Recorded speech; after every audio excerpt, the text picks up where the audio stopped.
भिखारी की कहानी। एक भिखारी किसी किसान के घर भीख मांगने गया। किसान की स्त्री घर में थी। उसने चने की रोटी बना रही थी। किसान आया, उसने अपने बच्चों का मुख चूमा। स्त्री ने उनके हाथ पैर धुलाए। वह रोटी खाने बैठ गया। स्त्री ने एक मुट्ठी चना भिखारी को डाल दिया। भिखारी चना लेकर चल दिया। रास्ते में वह सोचने लगा, हमारा भी कोई जीवन है। दिन भर कुत्ते की तरह मांगते फिरते हैं, फिर स्वयं बनाना पड़ता है। इस किसान को देखो, कैसा सुंदर घर है। घर में स्त्री हैं, बच्चे हैं, अपने आप पैदा करता है, बच्चों के साथ प्रेम से भोजन करता है। वास्तव में सुखी तो यह किसान है। यह किसान रोटी खाते खाते अपनी स्त्री से कहने लगा, नीला बैल बहुत बूढ़ा हो गया है, अब वह किसी तरह काम नहीं देता। यदि 50 रुपए का इंतजाम हो जाए तो इस साल काम चले। साधु राम महाजन के पास जाऊंगा, वह ब्याज पर 50 रुपए दे देगा। भोजन करके वह साधु राम महाजन के पास गया। बहुत देर चिरौरी विनती करने पर 1 सैकड़ा सूद पर साधु राम ने 50 रुपए देना स्वीकार किया।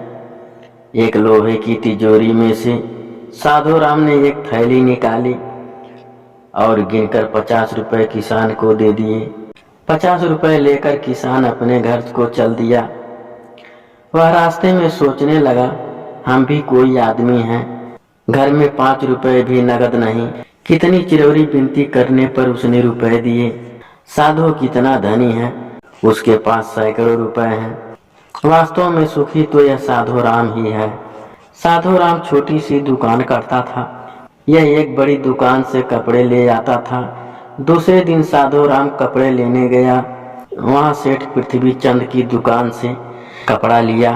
वह वहां बैठा ही था कि इतनी देर में कई तार आए।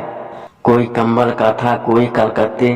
किसी में लिखा था 5 लाख मुनाफा हुआ, किसी में 1 लाख का।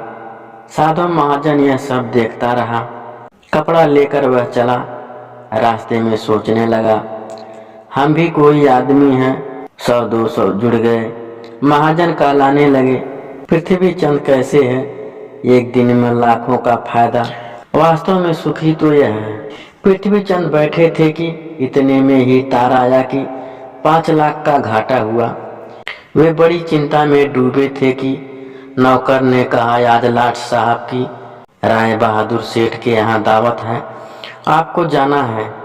मोटर तैयार है। पृथ्वीराज मोटर पर चढ़कर राय बहादुर की कोठी पर गया। वहां सोने चांदी की कुर्सियां पड़ी थी। राय बहादुर जी से कलेक्टर कमिश्नर हाथ मिला रहे थे। बड़े बड़े सेठ खड़े थे। वहां पृथ्वीचंद सेठ को कौन पूछता। वे भी एक कुर्सी पर जाकर बैठ गए। लाट साहब आए, राय बहादुर से हाथ मिलाया, उनके साथ चाय पिया और चले गए। पृथ्वी अपनी मोटर में लौट गए थे। रास्ते में सोचते जाते थे, हम भी कोई सेठ हैं, 5 लाख के घाटे में घबरा गए। राय बहादुर का कैसा ठाठ है। लाट साहब उनसे हाथ मिलाते हैं। वास्तव में सुखी तो यही है। लाट साहब के चले जाने पर राय बहादुर के सिर में दर्द हो गया। बड़े बड़े डॉक्टर आए।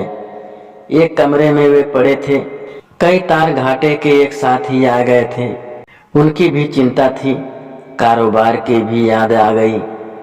वे चिंता में पड़े थे। खिड़की से उन्होंने झांक कर देखा, एक मोटा ताजा भिखारी नंगे बदन एक डंडा लिए जा रहा था। राय बहादुर ने उसे देखा और बोले, वास्तव में तो सुखी यही है।